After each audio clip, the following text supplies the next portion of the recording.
দিনের শুরুটা দেখেই বোঝা যায় যে সারাদিনটা কেমন কাটবে। আর এরকম দৃশ্য দেখে যাদের ঘুম ভাঙে তারাই আমার সঙ্গে রিলেট করতে পারবে। আমার সকালটা তো ভরপুর পজিটিভিটি দিয়েই স্টার্ট হয়। আর মেয়ে যেদিন তাড়াতাড়ি ঘুম থেকে উঠে যায় এইরকম খুনসুটি আমি মাঝে মাঝেই দেখতে পাই। সো হ্যালো ফ্রেন্ডস, আরও একটা নতুন ব্লগ। তোমরা সবাই কেমন আছো? আশা করি তোমরা সবাই খুব ভালো আছো। তোমাদের কাছে একটাই রিকোয়েস্ট করব, যদি আমার ব্লগগুলো তোমাদের ভালো লাগে তাহলে প্লিজ একটা লাইক করো আর একটা কমেন্ট করো। আর আরও একটা রিকোয়েস্ট যে ভিডিওগুলো প্লিজ স্কিপ না করে দেখো, তোমাদের অবশ্যই ভালো লাগবে। আমার সকালবেলায় ঘুম ভেঙে যায় 6টার সময়, কিন্তু আমার তানভি অনেক সময় ও যদি জেগে থাকে আমাকে কিছুতেই ছাড়তে চায় না। তো ও যে ফেজটা যাচ্ছে সেটা হলো সেপারেশন অ্যাংজাইটি। এই সময় বেবিরা তার মায়ের কাছাকাছি একটু থাকতে চায়।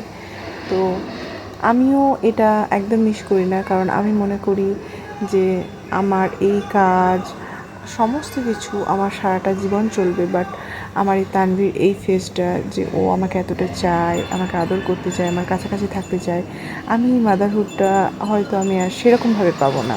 আমার মেয়ে বড় হয়ে যাবে, সো আমি ওর সঙ্গে টাইম কাটাই যতক্ষণ ও চাই।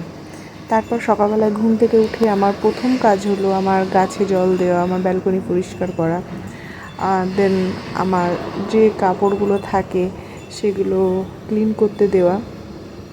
তারপর আমি মেয়ের যে ইউজের জিনিসগুলো থাকে, প্লেট, বাটি, চামচ, তিতার, এগুলো সমস্ত কিছু, বোতল, এগুলো সমস্ত কিছু আমি ফুটিয়ে নিই। তারপরে আমার যে কাজটা হলো সেটা হলো ঘর পরিষ্কার। আর এই সময় মেয়েকে তার বাবাই দেখে, মানে যখন ও এক্সারসাইজ যায় বা ওয়াকিং যায় তার আগে মেয়েকে ওর বাবাই সামলায়। তারপরে আমার যে কাজটা হলো সেটা হলো দুটো ঘর পরিষ্কার করে নেওয়া। আমি জানের ঘরটা একটু অগোছালোই ছিল, কারণ আমার বোনের শরীরটা খারাপ, ও ঘরটা পরিষ্কার করতে পারিনি। আর জানের টেবিলটা একটু অগোছালো ছিল, কারণ আর্টিস্ট মানুষ, ও খুব বেশি গুছিয়ে রাখলে ওর জিনিসগুলো খুঁজে পায় না, সো ও নিজের মতো করেই রাখতে পছন্দ করে। তারপর মোটামুটি আমি গুছিয়ে দেওয়ার পরে আমি চলে গেছিলাম রান্নাঘরে ব্রেকফাস্ট বানানোর জন্য। আজকে আমার কাজ করে, যেহেতু আমি দেরি করে একটু উঠেছি, সেই জন্য আগে ব্রেকফাস্ট করে নিলাম। তো ব্রেকফাস্টে আজকে জানের জন্য ছিল ছাতু। এটা ওর খুব ফেভারিট খাবার, আর আমি বানিয়ে নিয়েছি আমাদের ফেভারিট খাবার। সেটা হলো এই যে আগেকার দিনে হতো না যে আগের দিনের রুটি একটু ঘি দিয়ে দুধ চা দিয়ে খাওয়া, তো আমি আর আমার বোনের জন্য সেটাই বানিয়েছিলাম। এটা আমার খুব ভালো লাগে খেতে, এটা আমি খেয়েছি। আর এটা খাবো বলে আমি আগের দিন একটু রুটি বেশি করে বানিয়ে রেখেছিলাম, তারপরে ঘি দিয়ে সেঁকে নিয়েছি।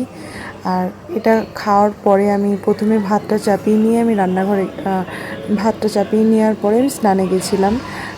তা করতে করতে ভাতটা হয়ে গেছে। দেখো, আমি স্নান করে এসে কিছু নিজের একটু সেলফ কেয়ার করে নিলাম, একটু সিঁদুর পরে নিলাম, ময়েশ্চারাইজার মেখে নিলাম, ব্যাস।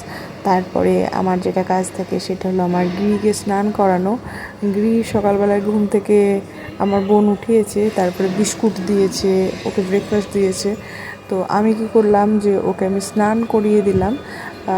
অত পরিপাটি করে সত্যি আমি কখনো পুজো করিনি, আর গিরির ক্ষেত্রে তো নাই, কারণ গিরিকে আমি মনে করি আমাদের বাড়ির সদস্য, আর কোনো সদস্যর জন্য স্পেশাল কিছু না। আমরাও যেরকম করি ওকেও সেরকমভাবেই ওকে যা স্নান করিয়ে দিই, তারপরে যতটুকু পুজো করি আর কি।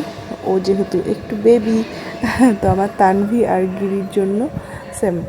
তো দেখো, আমি ওকে স্নান করিয়ে দিলাম। এবার গনু আছে, মহাদেব আছে, আরও অনেক যারা যারা আছে ঠাকুর, তাদের আমি পুজো করে নিলাম। আর আমার বাগান থেকে আমি ফুল তুলে নিয়ে এলাম।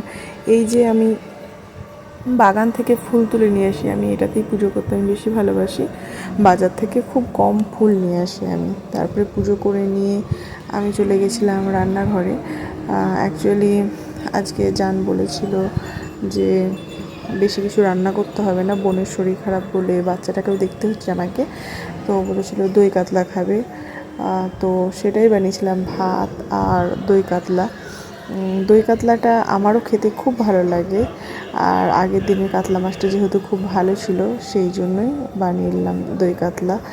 আচ্ছা, একটা কথা বলো যে আমি কেমন টাইপ ভিডিও বানালে তোমাদের ভালো লাগবে, প্লিজ সেটা আমাকে কমেন্ট বক্সে জানিও। যে আমার ঘর সাজানো, রান্নাবান্না, নাকি মেকআপ, কেমন ভিডিও তোমরা দেখতে চাও, সো প্লিজ জানিও। তো রান্নাটা হয়ে গেল, রান্না হয়ে নিয়ে আমি জানকে ডাকলাম, জানকে বলে দিলাম যে তুমি এটা খেয়ে নাও। আর ও খেয়ে নিয়ে ওর তো খুব ভালো লেগেছে। আর তারপরে আমি চলে গেছিলাম, আমিও খাওয়া কমপ্লিট করে চলে গেছিলাম মেয়ের কাছে। মেয়ে আমার জন্য ওয়েট করেছিল। ও অ্যাকচুয়ালি আমার জন্য ওয়েট করে থাকে যে আমি কখন আসবো, আর আসার পরে একটা ছোট্ট স্মাইল দিয়ে দেয়। তারপরে ঘুম থেকে উঠে নিয়ে চলে গেছিলাম ওকে একটু হাঁটতে। এইটা ওর ডেলি রুটিন। ও বিকেলবেলা একটু ঘুরতে যেতে পছন্দ করে। বেসিক্যালি আমার বোন নিয়ে যায়, বাট আজকে বোনের শরীর খারাপ বলে আমি নিয়ে গেছিলাম। আর রাত্রে বানিয়েছিলাম মিক্সড নুডলস। চলো বাই।